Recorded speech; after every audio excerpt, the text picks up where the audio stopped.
Shri Gurubhyo Namaha children. We are in Entrepreneur Planning Unit 2 and today we are going to see another form of business organization, that is Joint Hindu Family.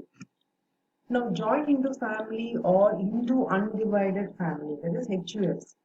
It's a unique form of business organization prevailing only in India and it's governed by Hindu law and it represents a form which is owned, managed and controlled by the male members of the joint Hindu family. Now let us see the definition of Hindu undivided family. As a family which consists of male lineally descended from a common ancestor and included their wives and unmarried daughters. So the relationship of Hindu undivided family arises from the status and not from legal contracts. So creating Hindu undivided family are the best possible way to save taxes. Now, two schools of law are there in order to create an HUF. So Dayabag, it is prevalent in West Bengal and Assam. As per the school of law, the son acquires the right in the family property and only after the death of his father. Now you have Mitakshara. It is prevalent in rest of India, under which the son acquires the right in property, family property, right from its birth.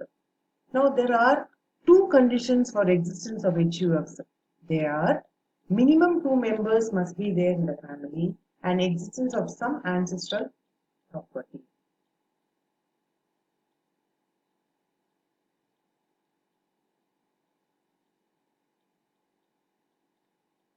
Next, let us go to the characteristics of Hindu undivided family. The main features of Hindu undivided family are creation.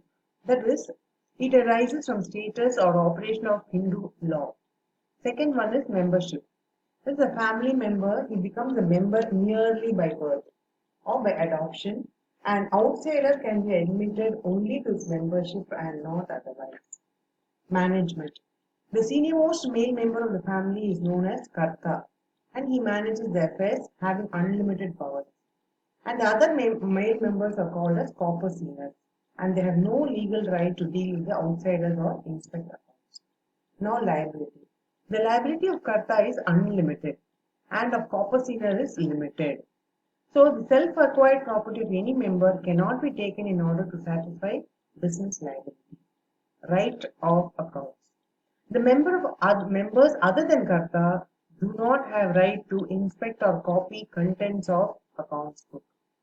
Minor as members. A male from the time of his birth becomes the member in the form of enterprise. Dissolution. Now Hindu undivided family continues to operate forever as death of members does not affect it. As upper limbs are removed by death, the lower ones are added by birth. So there is no limit to its membership. But if all members want to mutually dissolve the firm, they can do so. Then you have the last one, that is implied authority. Only the Karta has implied authority to bind the Hindu undivided family by acts done in the ordinary course of business of the firm. That is why he alone has the unlimited liability. Now, what are the legal formalities involved? Steps involved in creation of HUFs. First, an entrepreneur is interested to operate his or her enterprise as HUF. He is required to comply with the following requirements. First one is capital and members. Second one is select a suitable name. Third one, form of deed. First one, capital of members means an HUF, when a Hindu undivided family to be created, the major requirement is capital and persons.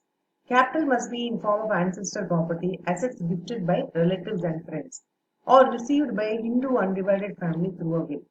The minimum number of members required is 2. Number of members required is 2. Select a suitable name. So a proper name, you have to create a proper name should be created and entrepreneur should select a proper name ensuring that it doesn't violate the laws or have any negative impact. Then you should form a deed, that is partnership deed. Why you should form a partnership deed is very important for a Hindu undivided family and it should be embodied in the deed which provides that a proper legal deed or agreement is required before creating a Hindu undivided family and disclosing the name of the Karta, corpus owners, address and source of funds in the corpus. Next, you go to the fourth point. You have to apply for the PAN card. So next step is you have to apply for the PAN card. What do you mean by PAN card? PAN card means a permanent account number. And it's also an important step to be undertaken by forming an HUF. After executing the deed, the Karta is required to obtain a permanent account number for the Hindu undivided family. Obtaining PAN is mandatory requirement for all financial transactions shall carry a PAN. The next step is he is supposed to open an account. So you to open a bank account in the name of Hindu undivided family, and the HUF is now ready to function. The Karta will have to invest in tax, saving instruments and file tax returns on behalf of HUF. Only the money related to the business of HUF shall be invested in such bank accounts. There are important points, interesting points which you should know when you are going through this lesson. See, the daughter, after her marriage, ceased to be the member of her father's HUF. After marriage, she becomes a member of her husband's HUF. Adopted child can become the member, but he cannot become the corporate senior. HUF continues to exist in the hands of female members after the death of the male member. A widow cannot be the Karta of HUF as she is not the corporate senior. So HUF is a separate entity. It's got a separate legal entity for income tax purpose under the provision of section 2 subsection 31 of income tax. That means what we mean by separate entity? It is an artificial person created by law, and it can sue and it can be sued. Okay. Now, so just go through what is a joint Hindu family. What do you mean by HUF? That is Hindu undivided family. Now we saw there are like two schools of laws are there in order to create HUF, and there are two conditions for existing in HUF. Minimum member is 2 and the family and existing of some ancestral family. Then we saw the characteristics of Hindu undivided family, that is creation, membership, management, liability, right of accounts, minor as member, and dissolution and implied authority. Minor as member, see, a male from the time of his birth he becomes a member in the form of enterprise. Okay.